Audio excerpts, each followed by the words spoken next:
നമസ്കാരം. ആനന്ദ് ഇന്റർനാഷണൽ ന്യൂസിലേക്ക് സ്വാഗതം. പ്രധാന വാർത്തകൾ.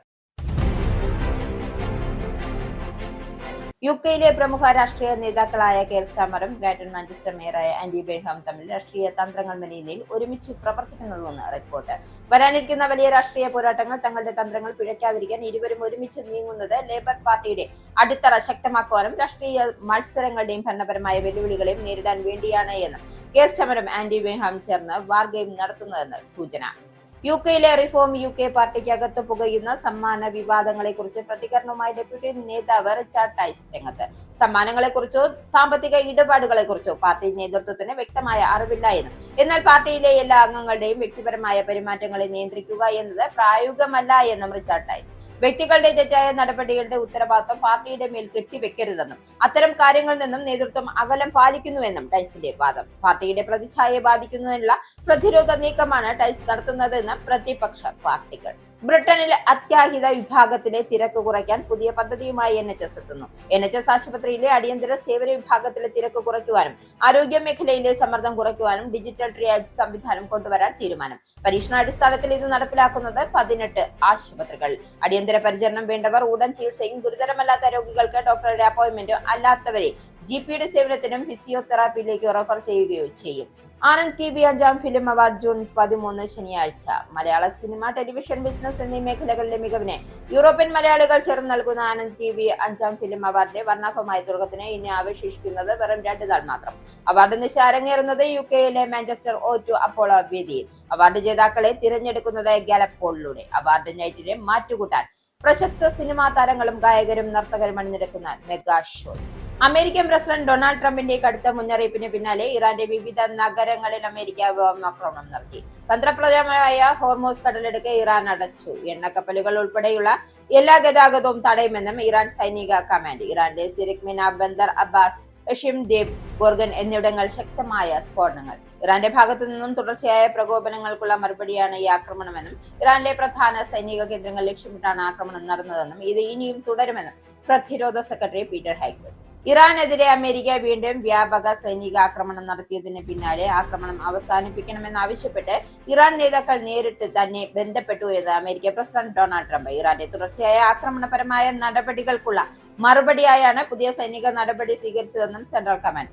ആക്രമണങ്ങൾ ഒരു ദിവസത്തിൽ അവസാനിക്കില്ല എന്നും, ആവശ്യമെങ്കിൽ തുടർന്നുള്ള ദിവസങ്ങളിലും ശക്തമായ ആക്രമണങ്ങൾ ഉണ്ടാകുമെന്നും അമേരിക്കൻ പ്രതിരോധ സെക്രട്ടറി പീറ്റർ ഹെഗ്സെറ്റ്. അമേരിക്കയും ഇറാനും തമ്മിലുള്ള സൈനിക ഏറ്റുമുട്ടൽ ശക്തമായതോടെ പശ്ചിമേഷ്യയിൽ പുതിയ സുരക്ഷാ പ്രതിസന്ധി. മണിപ്പൂരിൽ വംശീയ സംഘർഷം വീണ്ടും അതിരൂക്ഷമാകുന്നു. 1 മാസമായി കാണാതായ 6 നാഗാ വംശജരുടെ ശരീരഭാഗങ്ങൾ കുക്കി ഭൂരിപക്ഷ മേഖലയിൽ നിന്നും കണ്ടെത്തി. നിലവിലെ പ്രശ്നങ്ങൾക്ക് തുടക്കം മെയ് 9-ാം തീയതി നാഗാ വിഭാഗം 3 കുക്കി വൈദികരെ കൊലപ്പെടുത്തിയതോടെ. കൊലപാതകങ്ങൾ പ്രതിഷേധിച്ച് ഉപമുഖ്യമന്ത്രിയുടെ രാജി ആവശ്യപ്പെട്ട് നാഗാ വിഭാഗം കുക്കി സംഘടനകളെ നിരോധിക്കണമെന്നും അവരെ ഭീകര സംഘടനയായി പ്രഖ്യാപിക്കണമെന്ന് ആവശ്യപ്പെട്ട് നാഗാ ഭൂരിപക്ഷ മേഖലയിൽ 24 മണിക്കൂർ ബന്ദിന് ആഹ്വാനം ചെയ്ത നാഗാ വിഭാഗം സംസ്ഥാനം വീണ്ടും സംഘർഷ ഭീതിയിൽ. സംസ്ഥാന സർക്കാരിനെതിരെ കടുത്ത വിമർശനവുമായി സമസ്ത മുഖപത്രം സുപ്രഭാതം. കേന്ദ്ര സർക്കാരിനെ വിമർശിക്കുവാൻ സംസ്ഥാന ഭരണകൂടത്തിന് മടിയാണ് എന്നും, വിവിധ വിഷയങ്ങളിൽ സർക്കാരിന്റെ നിലപാടുകൾ വൻ അവ്യക്തതയുണ്ട് എന്നും മുഖപത്രം. PM ശ്രീ പദ്ധതി നടപ്പാക്കുന്ന കാര്യത്തിൽ സർക്കാരിന് ഉറച്ച നിലപാടില്ലെന്നും സമസ്ത മുഖപത്രം. തിരഞ്ഞെടുപ്പ് കാലത്ത് ഉന്നയിച്ച വിയോജിപ്പുകൾ മാറ്റിവെച്ച് കേന്ദ്രത്തിന്റെ ശക്തമായ സമ്മർദ്ദത്തിന് സർക്കാർ വഴങ്ങുകയാണോ എന്ന സംശയവുമായി മുഖപത്രം. ലോക ഫുട്ബോൾ മാമാങ്കത്തെ വരവേൽക്കാൻ ഫുട്ബോൾ ലോകമൊരുങ്ങി. ഇന്ന് അർദ്ധരാത്രി 12:30 കാൽപന്താവേശത്തിന് തിരശ്ശീല ഉയരും. അമേരിക്ക, മെക്സിക്കോ, കാനഡ എന്നിവിടങ്ങളിൽ 2026 ഫിഫ ലോകകപ്പ് നടക്കുന്നത്. ഇന്ന് നടക്കുന്ന ആദ്യ മത്സരത്തിൽ ആതിഥേയരായ മെക്സിക്കോ സൗത്ത് ആഫ്രിക്കയെ നേരിടും. റയോണ്ടയാണ് ഇത്തവണ ലോകകപ്പ് ഗ്രൗണ്ടിൽ ഉരുളാൻ പോകുന്ന പന്ത്. വാർത്തകൾ വിശദമായി. യുകെയിലെ പ്രമുഖ രാഷ്ട്രീയ നേതാക്കളായ കെയർ സ്റ്റാമറും ഗ്രേറ്റർ മാഞ്ചസ്റ്റർ മേയറുമായ ആൻഡി ബെൻഹാം തമ്മിൽ രാഷ്ട്രീയ തന്ത്രങ്ങൾ മെനയുന്നതിൽ ഒരുമിച്ച് പ്രവർത്തിക്കുന്നതായി റിപ്പോർട്ട്. ലേബർ പാർട്ടിയിലെ 2 ശക്തരായ നേതാക്കൾ തമ്മിലുള്ള ഈ സഹകരണം പാർട്ടിയുടെ ആഭ്യന്തര ശക്തി വർദ്ധിപ്പിക്കാൻ സഹായിക്കും. ലണ്ടൻ കേന്ദ്രീകരിച്ചുള്ള സ്റ്റാമറിന് കീഴിലുള്ള രാഷ്ട്രീയ നേതൃത്വവും ബെൻഹാമിന് കീഴിലുള്ള പ്രാദേശിക ഭരണ നേതൃത്വവും കൈകോർക്കുന്നത് പാർട്ടിക്ക് കൂടുതൽ ജനപിന്തുണ നേടിക്കൊടുക്കും. ഭാവിയിൽ ഉണ്ടായേക്കാവുന്ന രാഷ്ട്രീയ പ്രതിസന്ധികൾ, പ്രതിപക്ഷത്തിന്റെ നീക്കങ്ങൾ അല്ലെങ്കിൽ പാർട്ടിക്കുള്ളിൽ നിന്ന് തന്നെയുള്ള വെല്ലുവിളികൾ എന്നിവ മുൻകൂട്ടി കണ്ട് അതിനുള്ള മറുപടികൾ തയ്യാറാക്കുക. വരാനിരിക്കുന്ന പൊതു തിരഞ്ഞെടുപ്പുകളിലോ പാർട്ടി പുനഃസംഘടനകളിലോ വോട്ടർമാരെ ആകർഷിക്കുവാനും പാർട്ടിക്ക് മേധാവിത്വം ഉറപ്പാക്കുവാനും നേതാക്കളെ പ്രാപ്തരാക്കുക. വരാനിരിക്കുന്ന വലിയ രാഷ്ട്രീയ പോരാട്ടങ്ങൾ തങ്ങളുടെ തന്ത്രങ്ങൾ പിഴയ്ക്കാതിരിക്കാൻ ഇരുവരും ഒരുമിച്ച് നീങ്ങുന്നത് ലേബർ പാർട്ടിയുടെ അടിത്തറ ശക്തമാക്കും. വരാനിരിക്കുന്ന കടുത്ത രാഷ്ട്രീയ മത്സരങ്ങളെയും ഭരണപരമായ വെല്ലുവിളികളെയും നേരിടാൻ കൃത്യമായ തന്ത്രങ്ങളോടെയും മുന്നൊരുക്കങ്ങളോടെയും കൂടിയാണ് കെയർ സ്റ്റാമറും ആന്റി ബെൻഹാമും മുന്നോട്ടു പോകുന്നു എന്നാണ് ഈ വാർഗെയിം സൂചിപ്പിക്കുന്നത്. UK റിഫോം UK പാർട്ടിക്കകത്ത് പുകയുന്ന സമ്മാന വിവാദങ്ങളെക്കുറിച്ച് പ്രതികരണവുമായി ഡെപ്യൂട്ടി നേതാവ് റിച്ചാർഡ് ടൈസ്. പാർട്ടിക്കുള്ളിലെ വലിയ സമ്മാനങ്ങളെക്കുറിച്ചോ സാമ്പത്തിക ഇടപാടുകളെക്കുറിച്ചോ പാർട്ടി നേതൃത്വത്തിന് വ്യക്തമായ അറിവില്ലെന്നും എന്നാൽ വലിയൊരു പാർട്ടിയിലെ എല്ലാ അംഗങ്ങളുടെയും വ്യക്തിപരമായ പെരുമാറ്റങ്ങളെ നിയന്ത്രിക്കുക എന്നത് പ്രായോഗികമല്ല എന്നും അദ്ദേഹം കൂട്ടിച്ചേർത്തു. റിഫോം UKയിൽ വിവാദമുണ്ടാക്കിയ വലിയ സമ്മാനങ്ങളെക്കുറിച്ചോ സാമ്പത്തിക കാര്യങ്ങളെക്കുറിച്ചോ പാർട്ടിയിൽ ഉയർന്ന നേതൃത്വത്തിന് മുൻകൂട്ടി അറിവുണ്ടായിരുന്നില്ല എന്ന് ടൈസ് വ്യക്തമാക്കി. പാർട്ടി വളരുന്നതിനനുസരിച്ച് ആയിരക്കണക്കിന് അംഗങ്ങളെയും സന്നദ്ധ പ്രവർത്തകരെയും പൂർണ്ണമായി നിരീക്ഷിക്കുകയോ അവരുടെ എല്ലാ പ്രവർത്തനങ്ങളെയും നിയന്ത്രിക്കുകയോ ചെയ്യുക എന്നത് ഏതൊരു രാഷ്ട്രീയ പാർട്ടിക്കും അസാധ്യമായ കാര്യമാണെന്നും അദ്ദേഹം ന്യായീകരിക്കുന്നു. തിരഞ്ഞെടുപ്പ് കാലത്തോ പാർട്ടി വളർച്ചയുടെ ഘട്ടങ്ങളിലോ അംഗങ്ങളുടെ ഭാഗത്തു നിന്നുമുണ്ടാകുന്ന വിവാദ പരാമർശങ്ങളോ സാമ്പത്തിക ഇടപാടുകളോ പാർട്ടിയുടെ പ്രതിച്ഛായയെ ബാധിക്കാതിരിക്കുവാനുള്ള പ്രതിരോധ നീക്കമായാണ് ഇത് വ്യാഖ്യാനിക്കപ്പെടുന്നത്. വ്യക്തികളുടെ തെറ്റായ നടപടികളുടെ ഉത്തരവാദിത്തം പാർട്ടിയുടെ മേൽ കെട്ടിവെക്കരുതെന്നും അത്തരം കാര്യങ്ങളിൽ നിന്നും നേതൃത്വം അകലം പാലിക്കുന്നുവെന്നും വ്യക്തമാക്കുകയാണ് ടൈസ്. പാർട്ടിക്കുള്ളിൽ വ്യക്തിഗതമായ വീഴ്ചകളിൽ നിന്നും നേതൃത്വത്തെ പ്രതിരോധിക്കുവാനും എല്ലാ അംഗങ്ങളുടെയും പ്രവർത്തനങ്ങൾക്ക് പാർട്ടിക്ക് മേൽനോട്ടം വഹിക്കാൻ കഴിയില്ല എന്ന പ്രായോഗിക യാഥാർത്ഥ്യം ചൂണ്ടിക്കാട്ടിയാണ് റിച്ചാർഡ് ടൈസ് ഇവിടെ ശ്രമിക്കുന്നത്. അത്യാഹിത വിഭാഗത്തിലെ തിരക്ക് കുറയ്ക്കുന്നതിനായി പുതിയ പദ്ധതിയുമായി NHS. ആശുപത്രിയിലെ അടിയന്തര സേവന വിഭാഗത്തിലെ തിരക്ക് കുറയ്ക്കുവാനും ആരോഗ്യ മേഖലയിലെ സമ്മർദ്ദം കുറയ്ക്കാനും ഡിജിറ്റൽ ട്രിയേജ് സംവിധാനം കൊണ്ടുവരാൻ തീരുമാനം. NHS ആശുപത്രിയിലെ അടിയന്തര സേവന വിഭാഗത്തിലെ തിരക്ക് കുറയ്ക്കാനും ആരോഗ്യ മേഖലയിലെ സമ്മർദ്ദം കുറയ്ക്കാനുമാണ് പുതിയ പദ്ധതി വരുന്നത്. നിലവിൽ 18 ആശുപത്രികൾ പരീക്ഷണാടിസ്ഥാനത്തിൽ ഇത് നടപ്പിലാക്കും. അത്യാഹിത വിഭാഗത്തിലെത്തുന്ന രോഗികളിൽ ആദ്യം അവരുടെ രോഗലക്ഷണങ്ങൾ ഡിജിറ്റൽ സംവിധാനത്തിൽ രേഖപ്പെടുത്തും. തുടർന്ന് ആരോഗ്യ പ്രവർത്തകർ രോഗിയുടെ അവസ്ഥ വിലയിരുത്തും. അടിയന്തര ചികിത്സ വേണമോ എന്ന കാര്യം തീരുമാനമുണ്ടാക്കും. അടിയന്തര പരിചരണം വേണ്ടവരെ ഉടൻ ചികിത്സ നൽകും. എന്നാൽ ഗുരുതരമല്ലാത്ത അവസ്ഥയെങ്കിൽ മറ്റൊരു ദിവസം ഡോക്ടറുടെ അപ്പോയിന്റ്മെന്റ് നൽകും. ചിലരുടെ GPയുടെ സേവനത്തിലേക്കോ ഫാർമസികളിലേക്കോ ഫിസിയോതെറാപ്പിയിലേക്കോ റെഫർ ചെയ്യും.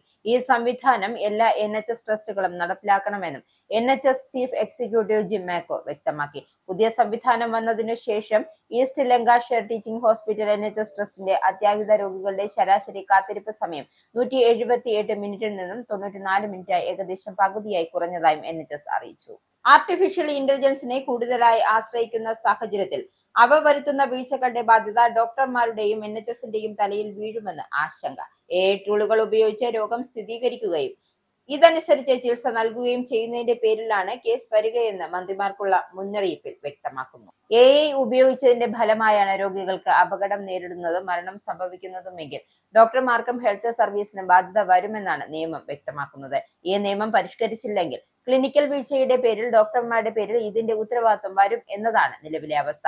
NHS ഇപ്പോൾ കൂടുതലായി AI ആശ്രയിക്കാൻ തുടങ്ങിയിട്ടുണ്ട്. സ്കാനുകൾ, എക്സ്റേ എന്നിവ പരിശോധിക്കുവാനും രോഗികളുമായി നടത്തിയ ആശയവിനിമയങ്ങളുടെ സമറി തയ്യാറാക്കുവാനും രോഗികൾക്ക് അയക്കുന്ന കത്തുകൾക്കും AI സഹായം തേടുന്നുണ്ട്. എക്സ്റേ പരിശോധിക്കുന്ന AI ടൂളുകൾ ചിലപ്പോൾ ഒരു രോഗിയുടെ ശ്വാസകോശത്തിന്റെ ട്യൂമർ കാണാതെ പോകാമെന്നും medical protection society deputy medical director doctor Sarah Townley പറയുന്നു. രോഗം കണ്ടെത്താതെ പോയാൽ ചികിത്സ കിട്ടാതെ പോവുകയും ക്യാൻസർ വ്യാപിച്ച് ചിലപ്പോൾ മരണത്തിലേക്ക് എത്തുകയും ചെയ്യാം. ഈ കുറ്റം ഡോക്ടറുടെ തലയിൽ വീഴരുത് ആശങ്കാജനകമാണെന്നും ഇവർ ചൂണ്ടിക്കാട്ടുന്നു. UK-യിൽ വിദ്യാർത്ഥി വായ്പയുമായി ബന്ധപ്പെട്ട് വരുത്തിയ മാറ്റങ്ങൾക്കെതിരെ വ്യാപകമായ വിമർശനങ്ങൾ ഉയരുന്ന പശ്ചാത്തലത്തിൽ സർക്കാരിന്റെ തീരുമാനങ്ങളെ ന്യായീകരിച്ച് UK ഉന്നത വിദ്യാഭ്യാസ മന്ത്രി രംഗത്ത്. തിരിച്ചടവ് പരിധി കുറയ്ക്കൽ, കാലാവധി വർദ്ധിപ്പിക്കൽ എന്നീ മാറ്റങ്ങളാണ് വായ്പയിൽ വരുത്തിയത്. വിദ്യാർത്ഥികൾക്ക് വായ്പ തിരിച്ചടച്ചു തുടങ്ങേണ്ട വാർഷിക വരുമാന പരിധി കുറച്ചു. ഇതിനർത്ഥം കുറഞ്ഞ ശമ്പളം ലഭിക്കുന്ന ജോലിയിൽ പ്രവേശിച്ചാൽ പോലും വിദ്യാർത്ഥികൾ നേരത്തെ തന്നെ വായ്പാ തുക തിരിച്ചടച്ചു തുടങ്ങേണ്ടി വരും. വായ്പ എഴുതിത്തള്ളുന്നതിനുള്ള കാലാവധി 30 വർഷത്തിൽ നിന്നും 40 വർഷമായി ഉയർത്തി. ഇത് ഭൂരിഭാഗം വിദ്യാർത്ഥികളെയും കൂടുതൽ കാലം കടബാധ്യത ഉള്ളവരാക്കി മാറ്റും. സംഭവത്തിൽ വിമർശനങ്ങൾ ശക്തമാണ് എങ്കിലും ഈ പരിഷ്കാരങ്ങൾ ഉന്നത വിദ്യാഭ്യാസ മേഖലയുടെ സുസ്ഥിരതയ്ക്ക് അനിവാര്യമാണ് എന്ന് മന്ത്രി വ്യക്തമാക്കുന്നു. നിലവിലെ സിസ്റ്റം നികുതിദായകർക്ക് വലിയ ഭാരമാണ് വരുത്തിവെക്കുന്നതെന്നും കൂടുതൽ വിദ്യാർത്ഥികൾ തുക തിരിച്ചടയ്ക്കുന്നതിലൂടെ സർവകലാശാലകൾക്ക് മികച്ച ഫണ്ടിംഗ് ഉറപ്പാക്കാനും വിദ്യാഭ്യാസത്തിന്റെ ഗുണനിലവാരം നിലനിർത്തുവാനും സാധിക്കും. ഉന്നത വിദ്യാഭ്യാസത്തിന്റെ ഗുണഫലം അനുഭവിക്കുന്നത് വിദ്യാർത്ഥികളായതിനാൽ അതിന്റെ സാമ്പത്തിക ബാധ്യത പൊതുജനങ്ങൾക്കു മേൽ മാത്രം കെട്ടിവെക്കാതെ വായ്പ എടുത്തവർ കൂടി ന്യായമായ രീതിയിൽ പങ്കിടണം എന്നാണ് വാദം. വരുമാനം ഒരു നിശ്ചിത പരിധിക്ക് മുകളിൽ മാത്രം പണം അടച്ചാൽ മതി എന്ന വ്യവസ്ഥ ഇപ്പോഴും നിലനിൽക്കുന്നുണ്ട് എന്നും കരിയറിന്റെ തുടക്കത്തിൽ വലിയ ബുദ്ധിമുട്ടുകൾ ഉണ്ടാകില്ല എന്നും മന്ത്രി അവകാശപ്പെടുന്നു. വിദ്യാർത്ഥി സംഘടനകളും പ്രതിപക്ഷവും ഈ നീക്കത്തെ കടുത്ത ഭാഷയിൽ വിമർശിക്കുമ്പോൾ ദീർഘകാലാടിസ്ഥാനത്തിൽ രാജ്യത്തിന്റെ ഉന്നത വിദ്യാഭ്യാസ മേഖലയെ തകർച്ചയിൽ നിന്നും രക്ഷിക്കാനുള്ള പ്രായോഗിക നടപടിയായാണ് UK സർക്കാർ ഇതിനെ കാണുന്നത്. ആനന്ദ് TV 5ാം ഫിലിം അവാർഡിന്റെ വർണ്ണാഭമായ തുടക്കത്തിന് ഇനി അവശേഷിക്കുന്നത് വെറും 2 നാൾ മാത്രം. മലയാള സിനിമ, ടെലിവിഷൻ, ബിസിനസ് എന്നീ മേഖലകളിലെ മികവിന് യൂറോപ്യൻ മലയാളികൾ ചേർന്ന് നൽകുന്ന പുരസ്കാരമാണ് ആനന്ദ് TV അവാർഡ്. UKയിലെ മാഞ്ചസ്റ്റർ O2 അപ്പോളോ വേദിയിലാണ് ഈ അവാർഡ് നിശ അരങ്ങേറുന്നത്. അവാർഡ് ജേതാക്കളെ തിരഞ്ഞെടുക്കുന്നത് ഗാലപ്പോൾ വഴിയാണ്. മലയാള സിനിമ, ടെലിവിഷൻ, ബിസിനസ് എന്നീ മേഖലകളിലെ മികവിന് യൂറോപ്യൻ മലയാളികൾ ചേർന്ന് നൽകുന്ന ആനന്ദ് TV 5ാം ഫിലിം അവാർഡ് നിശയ്ക്ക് അരങ്ങുണരാൻ ശേഷിക്കുന്നത് വെറും 2 നാൾ മാത്രം. പ്രൗഢഗംഭീരമായ ചടങ്ങിന് വേദിയാകുന്നത് UKയിലെ മാഞ്ചസ്റ്റർ O2 അപ്പോളയാണ്. ചടങ്ങിന്റെ മുഖ്യ ആകർഷണമാകുക മലയാള സിനിമാ ലോകത്തെ അഭിനയ പ്രതിഭകളാണ്. മലയാള സിനിമയുടെ അഭിനയ കുലപതിയായ മമ്മൂട്ടി ഉൾപ്പെടെ സുരാജ് വെഞ്ഞാറമൂട്, രമേശ് പിഷാരടി, ഭാവന, ഉണ്ണി മുകുന്ദൻ, മനോജ് K. ജയൻ, അനന്യ, അനശ്വര രാജൻ, മിഥുൻ രമേശ്, നിഖില വിമൽ, ഗായകരായ MG ശ്രീകുമാർ, സിത്താര, കൃഷ്ണകുമാർ എന്നിവർ അവാർഡിൽ അണിനിരക്കും. പരിപാടിക്ക് മാറ്റുകൂട്ടാൻ സിനിമാ താരങ്ങളുടെ നൃത്ത സംഗീത ബിരുദം, സ്കിറ്റും ഉൾപ്പെടെ വിവിധ കലാപരിപാടികൾ അരങ്ങേറും. ടിക്കറ്റിനും കൂടുതൽ വിവരങ്ങൾക്കുമായി താഴെ കൊടുക്കുന്ന ലിങ്കിലും നമ്പറിലും ബന്ധപ്പെടുക. അമേരിക്കൻ പ്രസിഡന്റ് ഡൊണാൾഡ് ട്രംപിന്റെ കടുത്ത മുന്നറിയിപ്പിന് പിന്നാലെ ഇറാനിലെ വിവിധ നഗരങ്ങളിൽ അമേരിക്ക വ്യോമാക്രമണം നടത്തി. ഇതിന് തിരിച്ചടിയായി തന്ത്രപ്രധാനമായ ഹോർമൂസ് കടലിടുക്ക് ഇറാൻ അടച്ചു. ഈ മേഖലയിലൂടെയുള്ള എണ്ണക്കപ്പലുകൾ ഉൾപ്പെടെയുള്ള എല്ലാ ഗതാഗതവും തടയുമെന്നും ഇറാൻ സൈനിക കമാൻഡർ അറിയിച്ചു. ഇറാനിലെ സിറിക്, മിനാബ് എന്നിവിടങ്ങളിൽ ശക്തമായ സ്ഫോടനങ്ങൾ റിപ്പോർട്ട് ചെയ്തു. ബന്ദർ അബ്ബാസ്, ഷെയ്ഖ് ദീപ്, ഗോർഗാൻ എന്നിവിടങ്ങളിലെ സ്ഫോടനങ്ങൾ നടന്നതായും പ്രാദേശിക മാധ്യമങ്ങൾ റിപ്പോർട്ട് ചെയ്തു. ഇറാന്റെ ഭാഗത്തു നിന്നുമുള്ള തുടർച്ചയായ പ്രകോപനങ്ങൾക്കുള്ള മറുപടിയായാണ് ഈ ആക്രമണമെന്ന് US സെൻട്രൽ കമാൻഡ് വ്യക്തമാക്കി. ഇറാനിലെ പ്രധാന സൈനിക കേന്ദ്രങ്ങൾ ലക്ഷ്യമിട്ടാണ് ആക്രമണം നടന്നതെന്നും ഇത് ഇനിയും തുടരുമെന്നും പ്രതിരോധ സെക്രട്ടറി പീറ്റർ ഹെഗ്സെറ്റ് മുന്നറിയിപ്പ് നൽകി. ഇന്നലെ ഞങ്ങൾ വളരെ ശക്തമായി ആക്രമിച്ചു എന്നും ഇന്ന് അത് തുടരും എന്നാണ് അമേരിക്കൻ പ്രസിഡന്റ് ഡൊണാൾഡ് ട്രംപ് ആക്രമണങ്ങളെക്കുറിച്ച് പ്രതികരിച്ചത്. ഒരു പുതിയ കരാറിൽ ഒപ്പിടാൻ ഇറാൻ തയ്യാറാകണമെന്നും അദ്ദേഹം ആവശ്യപ്പെട്ടു. അതേസമയം അമേരിക്കൻ ആക്രമണത്തിന് പിന്നാലെ ഹോർമൂസ് കടലിടുക്ക് അടച്ചാണ് ഇറാൻ പ്രതികരിച്ചത്. കടലിടുക്ക് ലംഘിക്കാൻ ശ്രമിക്കുന്ന ഏതൊരു കപ്പലിനെയും ലക്ഷ്യമിടുമെന്നാണ് ഇറാൻ മുന്നറിയിപ്പ് നൽകിയിട്ടുണ്ട്. ഇറാന്റെ വിലക്ക് ലംഘിച്ച് കടക്കാൻ ശ്രമിച്ച 2 കപ്പലുകളെ ഇറാൻ റവല്യൂഷണറി ഗാർഡ്സ് ആക്രമിച്ചതായും റിപ്പോർട്ടുകളുണ്ട്. എന്നാൽ കപ്പൽ ഗതാഗതം ഇപ്പോഴും തടസ്സമില്ലാതെ തുടരുന്നു എന്നാണ് അമേരിക്കൻ വാദം. ഇറാനെതിരെ അമേരിക്ക വീണ്ടും വ്യാപക സൈനിക ആക്രമണം നടത്തിയതിന് പിന്നാലെ ആക്രമണം അവസാനിപ്പിക്കണമെന്നാവശ്യപ്പെട്ട് ഇറാൻ നേതാക്കൾ നേരിട്ട് തന്നെ ബന്ധപ്പെട്ടതായി അമേരിക്കൻ പ്രസിഡന്റ് ഡൊണാൾഡ് ട്രംപിന്റെ അവകാശവാദം. ഏറ്റവും പുതിയ ആക്രമണങ്ങൾ ഇസ്രായേലിന് പങ്കില്ല എന്നും ട്രംപ് വ്യക്തമാക്കി. ഇറാനിലെ വിവിധ കേന്ദ്രങ്ങൾ ലക്ഷ്യമാക്കി അമേരിക്കൻ സൈന്യം ബുധനാഴ്ച വൈകിട്ട് പുതിയ ആക്രമണ പരമ്പര ആരംഭിച്ചിരുന്നു. പ്രസിഡന്റ് ട്രംപിന്റെ നിർദ്ദേശപ്രകാരം അമേരിക്കൻ സമയം വൈകിട്ട് 5:15 ഒന്നിലധികം ലക്ഷ്യങ്ങൾക്കെതിരെ സ്വയം പ്രതിരോധ നടപടിയുടെ ഭാഗമായ ആക്രമണം നടത്തിയതായാണ് US സെൻട്രൽ കമാൻഡ് അറിയിച്ചത്. ഇറാന്റെ തുടർച്ചയായ ആക്രമണപരമായ നടപടികൾക്കുള്ള മറുപടിയായാണ് പുതിയ സൈനിക നടപടി സ്വീകരിച്ചതെന്നും സെൻട്രൽ കമാൻഡ് വിശദീകരിച്ചു. ഹോർമൂസ് കടലിടുക്കിന് സമീപം അമേരിക്കൻ അപ്പാച്ചെ ഹെലികോപ്റ്റർ തകർക്കപ്പെട്ട സംഭവത്തിന് പിന്നാലെയാണ് ഇരു രാജ്യങ്ങളും തമ്മിലുള്ള സംഘർഷം കൂടുതൽ രൂക്ഷമായത്. അതേസമയം ആക്രമണങ്ങൾ ഒരു ദിവസത്തിൽ അവസാനിക്കില്ലെന്ന സൂചനയും അമേരിക്കൻ പ്രതിരോധ സെക്രട്ടറി പീറ്റർ ഹെഗ്സെറ്റ് നൽകി. ആവശ്യമെങ്കിൽ തുടർന്നുള്ള ദിവസങ്ങളിലും ശക്തമായ ആക്രമണങ്ങൾ ഉണ്ടാകുമെന്നും അദ്ദേഹം മുന്നറിയിപ്പ് നൽകി. ഇന്നലെ ശക്തമായി ആക്രമിച്ചുവെന്നും ഇന്നും അതുപോലെ തന്നെ ആക്രമിക്കുമെന്നും സമാധാനമായ കരാർ ബന്ധപ്പെട്ട ചർച്ചകൾ ഇറാൻ മനഃപൂർവ്വം നീട്ടിക്കൊണ്ടുപോവുകയാണ് എന്നാണ് ട്രംപ് നേരത്തെ മാധ്യമങ്ങളോട് വ്യക്തമാക്കിയത്. ഇതിനിടെ അമേരിക്കൻ ആക്രമണങ്ങൾക്ക് പിന്നാലെ ഇറാന്റെ തെക്കൻ മേഖലകളിൽ നിരവധി സ്ഫോടനങ്ങൾ റിപ്പോർട്ട് ചെയ്തു. തന്ത്രപ്രധാനമായ ഹോർമൂസ് കടലിടുക്കിന് സമീപമുള്ള ബന്ദർ അബ്ബാസ് തുറമുഖ നഗരത്തിലും ഹെഷം ദ്വീപിലും മിനാബ്, സിറിക് മേഖലകളിലുമാണ് സ്ഫോടന ശബ്ദങ്ങൾ കേട്ടതായി ഇറാൻ മാധ്യമങ്ങൾ റിപ്പോർട്ട് ചെയ്തത്. അമേരിക്കയും ഇറാനും തമ്മിലുള്ള സൈനിക ഏറ്റുമുട്ടൽ കൂടുതൽ വ്യാപിക്കുന്നതോടെ പശ്ചിമേഷ്യയിൽ പുതിയ സുരക്ഷാ പ്രതിസന്ധി രൂപപ്പെടുമോ എന്ന ആശങ്കയും അന്താരാഷ്ട്ര തലത്തിൽ ശക്തമായിരിക്കുകയാണ്. അമേരിക്കയിലെ പണപ്പെരുപ്പ നിരക്ക് മെയ് മാസം 4.2% ഉയർന്നതായി US bureau of labour statistics പുറത്തുവിട്ട കണക്കുകൾ വ്യക്തമാക്കുന്നു. കഴിഞ്ഞ മാസം രേഖപ്പെടുത്തിയ 3.8% നിന്നും ഗണ്യമായ വർധനവാണ് രേഖപ്പെടുത്തിയത്. 2023 ഏപ്രിലിന് ശേഷം രേഖപ്പെടുത്തുന്ന ഏറ്റവും ഉയർന്ന പണപ്പെരുപ്പ നിരക്കാണ് എന്നാണ് റിപ്പോർട്ടിൽ വ്യക്തമാക്കുന്നത്. ഉപഭോക്തൃ വില സൂചിക തുടർച്ചയായി 3-ാം മാസവും ഉയർന്നതായാണ് കണക്കുകൾ സൂചിപ്പിക്കുന്നത്.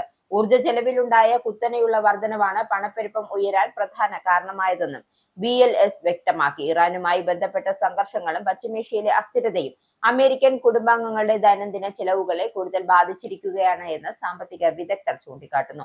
പണപ്പെരുപ്പം വർദ്ധിക്കുന്നതിൽ ഏറ്റവും കൂടുതൽ പങ്ക് വഹിച്ചത് ഊർജ്ജ മേഖലയാണ് എന്ന് റിപ്പോർട്ടിൽ ചൂണ്ടിക്കാട്ടുന്നു. ഗാർഹിക ആവശ്യങ്ങൾക്കുള്ള ഗ്യാസിന്റെയും വൈദ്യുതിയുടെയും ചെലവ് കഴിഞ്ഞ വർഷത്തെ അപേക്ഷിച്ച് മെയ് മാസത്തിൽ ഏകദേശം 25% കൂടുതലായിരുന്നു. പെട്രോൾ വിലയിലുണ്ടായ വർധനവും ഉപഭോക്താക്കൾക്ക് വലിയ തിരിച്ചടിയായി. വാഹന ഉപഭോക്താക്കളുടെ സംഘടനയുടെ കണക്കുകൾ അനുസരിച്ച് അമേരിക്കയിൽ ഒരു ഗാലൻ സാധാരണ പെട്രോളിന്റെ ശരാശരി വില $4.15 ഫെബ്രുവരി 28-ന് ഇറാനെതിരായ സൈനിക നടപടികൾ ആരംഭിച്ച സമയത്ത് $2.98 ആയിരുന്നു. ഇറാനെതിരായ അമേരിക്കൻ ആക്രമണങ്ങൾക്ക് പിന്നാലെ ആഗോള എണ്ണ വാതക വിതരണത്തിലെ നിർണായകമായി പങ്കുവഹിക്കുന്ന ഹോർമൂസ് കടലിടുക്ക് വഴിയുള്ള ഗതാഗതം തടസ്സപ്പെട്ടതായി റിപ്പോർട്ടുകൾ ഉണ്ടായിരുന്നു.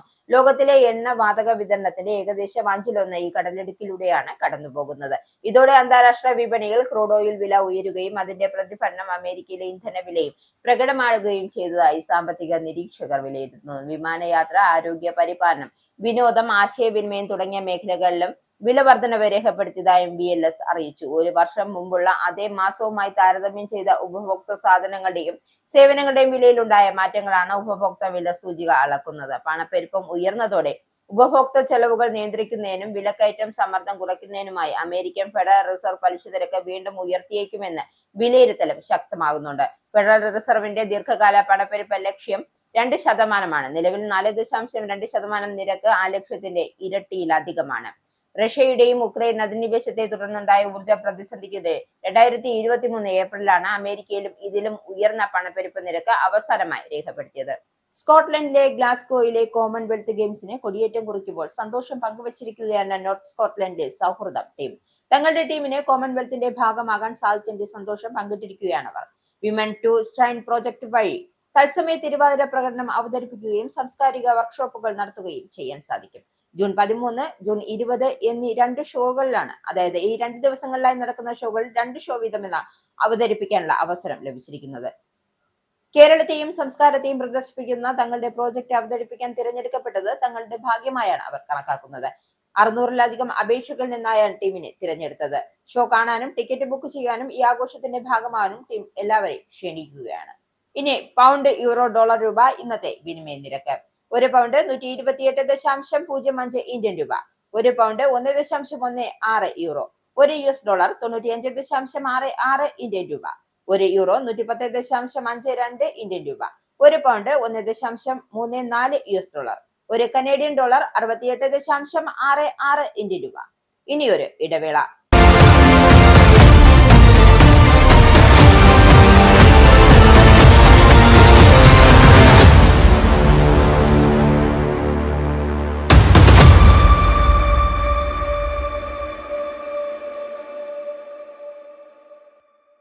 വാർത്തകൾ വിശദമായി. മണിപ്പൂരിൽ വംശീയ സംഘർഷം വീണ്ടും അതിരൂക്ഷമാകുന്നു. ഒരു മാസമായി കാണാതായ 6 നാഗ വംശജരുടെ ശരീരഭാഗങ്ങൾ കുക്കി ഭൂരിപക്ഷ മേഖലകളിൽ നിന്നും കണ്ടെത്തി. ഈ കൊലപാതകങ്ങൾ പ്രതിഷേധിച്ച് ഉപമുഖ്യമന്ത്രിയുടെ രാജി ആവശ്യപ്പെട്ട് നാഗ വിഭാഗം രംഗത്തെത്തി. പ്രതിഷേധത്തിന്റെ ഭാഗമായി നാഗ ഭൂരിപക്ഷ മേഖലകളിൽ 24 മണിക്കൂർ ബന്ദ് ആഹ്വാനം ചെയ്തതോടെ സംസ്ഥാനം വീണ്ടും സംഘർഷ ഭീതിയിലായി. മെയ് 9 നാഗ വിഭാഗം 3 കുക്കി വൈദികരെ കൊലപ്പെടുത്തിയതോടെയാണ് നിലവിലെ പ്രശ്നങ്ങളുടെ തുടക്കം. ഇതിനെ തുടർന്ന് ഇരു വിഭാഗങ്ങളും എതിർചേരിയിൽപ്പെട്ട ആളുകളെ തട്ടിക്കൊണ്ടുപോകുന്നത് പതിവായി. മെയ് 15 നടന്ന ഒരു സംയുക്ത തീരുമാനത്തിന്റെ അടിസ്ഥാനത്തിൽ 14 പേരെ വീതം ഇരു വിഭാഗവും വിട്ടയച്ചിരുന്നു.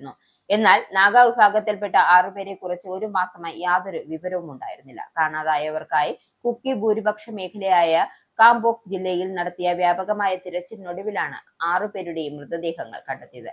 മൃതദേഹങ്ങൾ കാണാതായവരുടെ തന്നെയെന്ന് സ്ഥിരീകരിച്ചിട്ടുണ്ട്. സംഭവത്തിൽ പ്രകോപിതരായ നാഗ വിഭാഗം കുക്കി സംഘടനകളെ നിരോധിക്കണമെന്നും അവരെ ഭീകര സംഘടനകളായി പ്രഖ്യാപിക്കണമെന്നും സർക്കാരിനോട് ആവശ്യപ്പെട്ടു. ഇന്ത്യയിൽ നിർമ്മിച്ച ആദ്യ എയർബസ് C-225 സൈനിക ചരക്ക് വിമാനം വഡോദരയിൽ വിജയകരമായി ആദ്യ പരീക്ഷണ പറക്കൽ നടത്തി. രാജ്യത്തെ വ്യോമയാന പ്രതിരോധ നിർമ്മാണ മേഖലയിൽ ഒരു വലിയ മുന്നേറ്റമായാണ് ഈ നേട്ടം വിലയിരുത്തപ്പെടുന്നത്.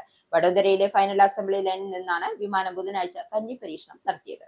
കേന്ദ്ര സർക്കാരിന്റെ മേക്ക് ഇൻ ഇന്ത്യ പദ്ധതിയുടെ കീഴിൽ എയർബസും ടാറ്റ അഡ്വാൻസ്ഡ് സിസ്റ്റം ലിമിറ്റഡും തമ്മിലുള്ള പങ്കാളിത്തത്തിലൂടെയാണ് ഈ വിമാനം നിർമ്മിച്ചിരിക്കുന്നത്.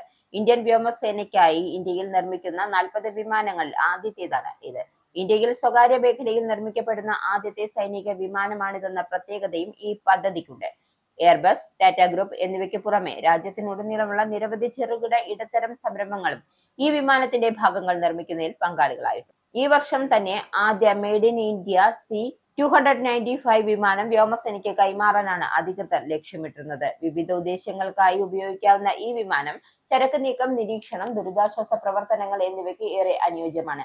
2024 ഒക്ടോബറിൽ പ്രധാനമന്ത്രി നരേന്ദ്രമോദിയും സ്പെയിൻ പ്രധാനമന്ത്രി പെഡ്രോ സാഞ്ചസും ചേർന്നാണ് വഡോദരയിൽ ഈ നിർമ്മാണശാല ഉദ്ഘാടനം ചെയ്തത്. രാജ്യത്തെ എഥനോൾ ചേർത്ത പെട്രോളിന് നികുതി ഇളവുമായി കേന്ദ്ര സർക്കാർ. 22 മുതൽ 30% വരെ എഥനോൾ ചേർത്ത പെട്രോൾ വിഭാഗങ്ങൾക്ക് എക്സൈസ് നികുതി പൂർണ്ണമായും ഒഴിവാക്കി. രാജ്യത്തെ ക്രൂഡ് ഓയിൽ ഇറക്കുമതി കുറച്ച് ബദൽ ഇന്ധനം പ്രോത്സാഹിപ്പിക്കാനുള്ള കേന്ദ്രത്തിന്റെ നീക്കങ്ങളുടെ ഭാഗമായാണ് സുപ്രധാന പ്രഖ്യാപനം. E22, E25, E27, E30 പെട്രോളുകൾക്കാണ് നികുതി ഇളവ് ബാധകമാവുക. E22 ഇന്ധനത്തിൽ 78% പെട്രോളും 22% എഥനോളുമാണ് ഉൾപ്പെടുന്നത്. E25 75% പെട്രോളും 25% എഥനോളും, E27 73% പെട്രോളും 27% എഥനോളും, E30 70% പെട്രോളും 30% എഥനോളുമാണ് ഉൾപ്പെടുന്നത്. പശ്ചിമേഷ്യൻ സംഘർഷത്തെ തുടർന്ന് രാജ്യത്തെ പെട്രോൾ ഡീസൽ വിലയിൽ 7 രൂപയിലധികം വർധനവുണ്ടായതിനെ തുടർന്നാണ് കേന്ദ്ര സർക്കാരിന്റെ ഇപ്പോഴത്തെ നീക്കം.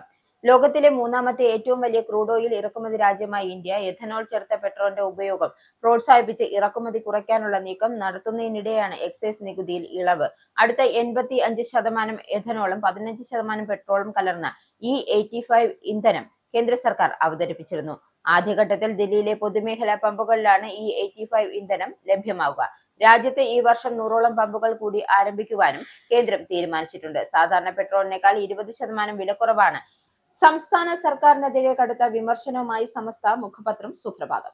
കേന്ദ്ര സർക്കാരിനെ വിമർശിക്കാൻ സംസ്ഥാന ഭരണകൂടത്തിന് മടിയാണ് എന്നും വിവിധ വിഷയങ്ങളിൽ സർക്കാരിന്റെ നിലപാടുകൾ വൻ അവ്യക്തതയുണ്ട് എന്നും മുഖപത്രം എഡിറ്റോറിയൽ ആരോപിക്കുന്നു.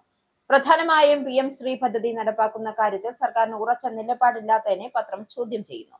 തിരഞ്ഞെടുപ്പ് കാലത്ത് ഉന്നയിച്ച വിയോജിപ്പുകൾ മാറ്റിവെച്ച് കേന്ദ്രത്തിന്റെ ശക്തമായ സമ്മർദ്ദത്തിന് സർക്കാർ വഴങ്ങുകയാണോ എന്ന സംശയമാണ് മുഖപത്രം ഉന്നയിക്കുന്നത്. PM ശ്രീ പദ്ധതിയുമായി ബന്ധപ്പെട്ട് സർക്കാരിന്റെ സമീപനത്തിൽ വന്നിട്ടുള്ള മാറ്റത്തെ പത്രം നിശിതമായി വിമർശിച്ചു. പദ്ധതി നടപ്പാക്കില്ലെന്ന മുൻ നിലപാടിന് വിരുദ്ധമായി ഇപ്പോൾ ആശയക്കുഴപ്പവും അവ്യക്തതയും ഉണ്ടാകുന്ന രീതിയിലാണ് സർക്കാർ മുന്നോട്ട് പോകുന്നതെന്ന് പത്രം ചൂണ്ടിക്കാട്ടുന്നു.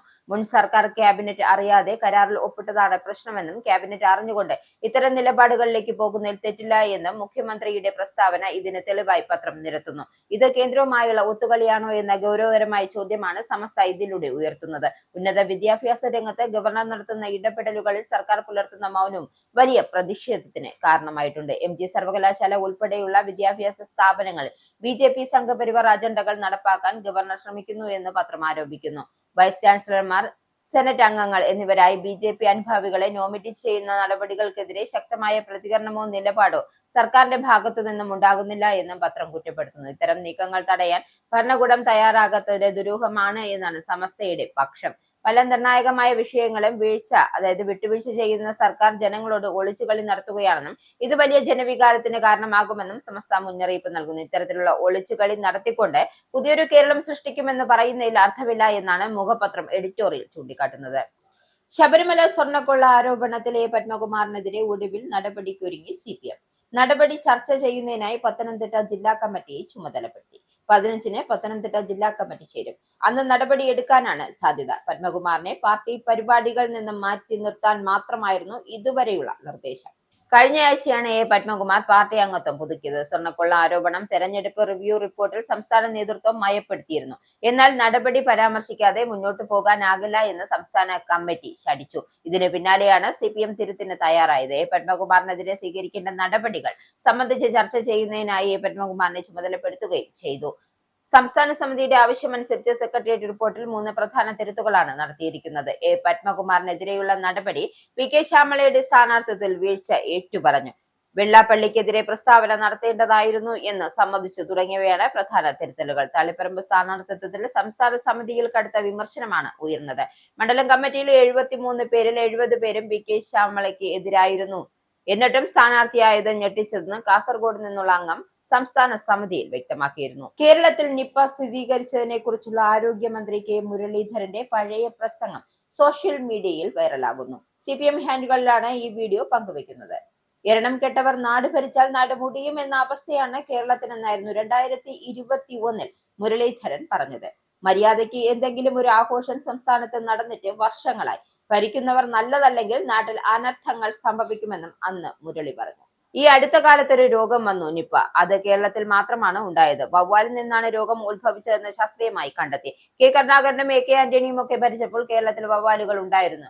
എന്താണ് ഇപ്പോൾ രോഗം പടരാനുള്ള കാരണം? അന്ന് മുരളീധരൻ ചോദിച്ചിരുന്നു. ആരോഗ്യമന്ത്രിക്ക് ഇപ്പോഴും ഈ അഭിപ്രായം തന്നെയാണോ എന്നാണ് സോഷ്യൽ മീഡിയ ചോദ്യമുയർത്തുന്നത്. ഇനി സ്പോർട്സ്.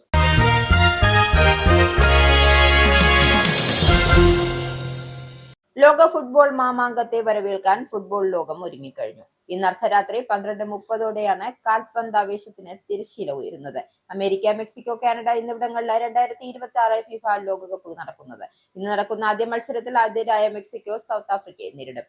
ഉണ്ടായാണ് ഇത്തവണ ലോകകപ്പ് ഗ്രൗണ്ടിൽ ഉരുളാൻ പോകുന്ന പന്ത്. 48 രാജ്യങ്ങളാണ് ഇത്തവണ ലോക രാജാക്കന്മാരാകാൻ അമേരിക്കയിലേക്ക് വിമാനം കയറുന്നത്. അമേരിക്ക, മെക്സിക്കോ, കാനഡ എന്നിവിടങ്ങളിലായി 16 വേദികളിലായി 104 മത്സരങ്ങളാണ് നടക്കുക.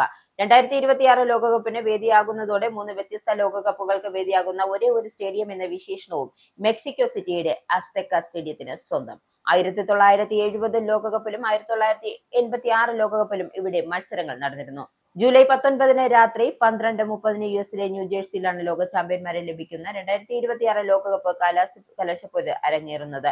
ലോകകപ്പ് കളിക്കുന്ന ഖത്തർ ടീമിൽ മലയാളി താരം തഹ്സിൻ മുഹമ്മദ് ഉൾപ്പെട്ടിട്ടുള്ളത് മലയാളി ഫുട്ബോൾ ആരാധകർക്ക് ആവേശം തന്നെയാണ്. തഹ്സിൻ പുറമെ മറ്റ് 3 ഇന്ത്യൻ വംശജർ കൂടി ഈ ലോകകപ്പിൽ വിവാദ രാജ്യങ്ങളുമായി കൂട്ടണിയുന്നുണ്ട്. പ്രധാന വാർത്തകൾ ഒരിക്കൽ കൂടി.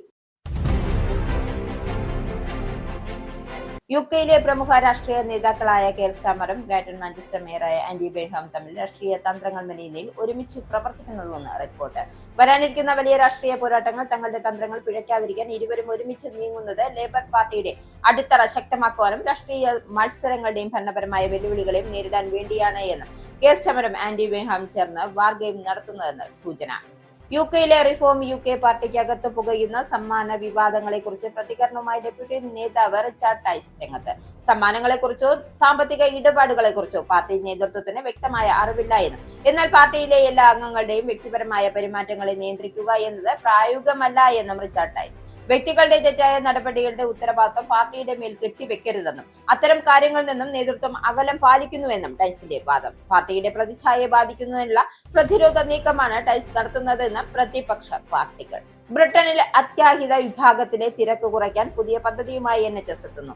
NHS ആശുപത്രിയിലെ അടിയന്തര സേവന വിഭാഗത്തിലെ തിരക്ക് കുറയ്ക്കുവാനും ആരോഗ്യ മേഖലയിലെ സമ്മർദ്ദം കുറയ്ക്കുവാനും ഡിജിറ്റൽ ട്രിയാജ് സംവിധാനം കൊണ്ടുവരാൻ തീരുമാനം. പരീക്ഷണാടിസ്ഥാനത്തിൽ ഇത് നടപ്പിലാക്കുന്നത് 18 ആശുപത്രികൾ. അടിയന്തര പരിചരണം വേണ്ടവർ ഉടൻ ചികിത്സയും ഗുരുതരമല്ലാത്ത രോഗികൾക്ക് ഡോക്ടറുടെ അപ്പോയിന്റ്മെന്റോ അല്ലാത്തവരെ GP-യുടെ സേവനത്തിനും ഫിസിയോതെറാപ്പിയിലേക്ക് റെഫർ ചെയ്യുകയോ ചെയ്യും. Anand TV 5-ാം film award June 13 ശനിയാഴ്ച. മലയാള സിനിമ, ടെലിവിഷൻ, ബിസിനസ് എന്നീ മേഖലകളിലെ മികവിന് യൂറോപ്യൻ മലയാളികൾ ചേർന്ന് നൽകുന്ന ആനന്ദ് TV 5-ാം ഫിലിം അവാർഡിന്റെ വർണ്ണാഭമായ തുടക്കത്തിന് ഇനി അവശേഷിക്കുന്നത് വെറും 2 നാൾ മാത്രം. അവാർഡ് നിശ അരങ്ങേറുന്നത് UK-യിലെ മാഞ്ചസ്റ്റർ O2 അപ്പോളോ വേദിയിൽ. അവാർഡ് ജേതാക്കളെ തിരഞ്ഞെടുക്കുന്നത് ഗാലപ്പ് പോളിലൂടെ. അവാർഡ് നൈറ്റിനെ മാറ്റുകൂട്ടാൻ പ്രശസ്ത സിനിമാ താരങ്ങളും ഗായകരും നർത്തകരും അണിനിരക്കുന്ന mega show. American president Donald ട്രംപിന്റെ കടുത്ത മുന്നറിയിപ്പിന് പിന്നാലെ ഇറാന്റെ വിവിധ നഗരങ്ങളിൽ അമേരിക്ക വ്യോമാക്രമണം നടത്തി. തന്ത്രപ്രധാനമായ ഹോർമോസ് കടലിടുക്ക് ഇറാൻ അടച്ചു. എണ്ണക്കപ്പലുകൾ ഉൾപ്പെടെയുള്ള എല്ലാ ഗതാഗതവും തടയുമെന്നും ഇറാൻ സൈനിക കമാൻഡ്. ഇറാന്റെ സിറിക് മിന, ബന്ദർ അബ്ബാസ്, ഷിം ദേബ്, ഗോർഗൻ എന്നിവിടങ്ങൾ ശക്തമായ സ്ഫോടനങ്ങൾ. ഇറാന്റെ ഭാഗത്തു നിന്നും തുടർച്ചയായ പ്രകോപനങ്ങൾക്കുള്ള മറുപടിയാണ് ഈ ആക്രമണമെന്നും ഇറാനിലെ പ്രധാന സൈനിക കേന്ദ്രങ്ങൾ ലക്ഷ്യമിട്ടാണ് ആക്രമണം നടന്നതെന്നും ഇത് ഇനിയും തുടരുമെന്നും പ്രതിരോധ സെക്രട്ടറി പീറ്റർ ഹെഗ്സൺ. ഇറാനെതിരെ അമേരിക്ക വീണ്ടും വ്യാപക സൈനിക ആക്രമണം നടത്തിയതിന് പിന്നാലെ ആക്രമണം അവസാനിപ്പിക്കണമെന്നാവശ്യപ്പെട്ട് ഇറാൻ നേതാക്കൾ നേരിട്ട് തന്നെ ബന്ധപ്പെട്ടു എന്ന് അമേരിക്കൻ പ്രസിഡന്റ് ഡൊണാൾഡ് ട്രംപ്. ഇറാന്റെ തുടർച്ചയായ ആക്രമണപരമായ നടപടികൾക്കുള്ള മറുപടിയായാണ് പുതിയ സൈനിക നടപടി സ്വീകരിച്ചതെന്നും സെൻട്രൽ കമാൻഡ്. ആക്രമണങ്ങൾ ഒരു ദിവസത്തിൽ അവസാനിക്കില്ല എന്നും ആവശ്യമെങ്കിൽ തുടർന്നുള്ള ദിവസങ്ങളിലും ശക്തമായ ആക്രമണങ്ങൾ ഉണ്ടാകുമെന്നും അമേരിക്കൻ പ്രതിരോധ സെക്രട്ടറി പീറ്റർ ഹെഗ്സൺ. അമേരിക്കയും ഇറാനും തമ്മിലുള്ള സൈനിക ഏറ്റുമുട്ടൽ ശക്തമായതോടെ പശ്ചിമേഷ്യയിൽ പുതിയ സുരക്ഷാ പ്രതിസന്ധി. മണിപ്പൂരിൽ വംശീയ സംഘർഷം വീണ്ടും അതിരൂക്ഷമാകുന്നു. 1 മാസമായി കാണാതായ 6 നാഗാ വംശജരുടെ ശരീരഭാഗങ്ങൾ കുക്കി ഭൂരിപക്ഷ മേഖലയിൽ നിന്നും കണ്ടെത്തി. നിലവിലെ പ്രശ്നങ്ങൾക്ക് തുടക്കം മെയ് 9 നാഗാ വിഭാഗം 3 കുക്കി വൈദികരെ കൊലപ്പെടുത്തിയതോടെ. കൊലപാതകങ്ങൾ പ്രതിഷേധിച്ച് ഉപമുഖ്യമന്ത്രിയുടെ രാജി ആവശ്യപ്പെട്ട് നാഗാ വിഭാഗം കുക്കി സംഘടനകളെ നിരോധിക്കണമെന്നും അവരെ ഭീകര സംഘടനയായി പ്രഖ്യാപിക്കണമെന്നും ആവശ്യപ്പെട്ട് നാഗ ഭൂരിപക്ഷ മേഖലയിൽ 24 മണിക്കൂർ ബന്ദിന് ആഹ്വാനം ചെയ്ത് നാഗ വിഭാഗം. സംസ്ഥാനം വീണ്ടും സംഘർഷ ഭീതിയിൽ. സംസ്ഥാന സർക്കാരിനെതിരെ കടുത്ത വിമർശനവുമായി സമസ്ത മുഖപത്രം സുപ്രഭാതം. കേന്ദ്ര സർക്കാരിനെ വിമർശിക്കുവാൻ സംസ്ഥാന ഭരണകൂടത്തിന് മടിയാണ് എന്നും വിവിധ വിഷയങ്ങളിൽ സർക്കാരിന്റെ നിലപാടുകൾ വൻ അവ്യക്തതയുണ്ട് എന്നും മുഖപത്രം. PM ശ്രീ പദ്ധതി നടപ്പാക്കുന്ന കാര്യത്തിൽ സർക്കാരിന് ഉറച്ച നിലപാടില്ലെന്നും സമസ്ത മുഖപത്രം. തിരഞ്ഞെടുപ്പ് കാലത്ത് ഉന്നയിച്ച വിയോജിപ്പുകൾ മാറ്റിവെച്ച് കേന്ദ്രത്തിന്റെ ശക്തമായ സമ്മർദ്ദത്തിന് സർക്കാർ വഴങ്ങുകയാണോ എന്ന സംശയവുമായി മുഖപത്രം. ലോക ഫുട്ബോൾ മാമാങ്കത്തെ വരവേൽക്കാൻ ഫുട്ബോൾ ലോകമൊരുങ്ങി. ഇന്ന് അർദ്ധരാത്രി 12:30 കാൽപന്താവേശത്തിന് തിരശ്ശീല ഉയരും. അമേരിക്ക, മെക്സിക്കോ, കാനഡ എന്നിവിടങ്ങളിൽ 2026 ഫിഫ ലോകകപ്പ് നടക്കുന്നത്. ഇന്ന് നടക്കുന്ന ആദ്യ മത്സരത്തിൽ ആതിഥേയരായ മെക്സിക്കോ സൗത്ത് ആഫ്രിക്കയെ നേരിടും. റയോണ്ടയാണ് ഇത്തവണ ലോകകപ്പ് ഗ്രൗണ്ടിൽ ഉരുളാൻ പോകുന്ന പന്ത്. ഈ ബുള്ളറ്റിൻ കൂടെ സമാപിക്കുന്നു. നന്ദി, നമസ്കാരം.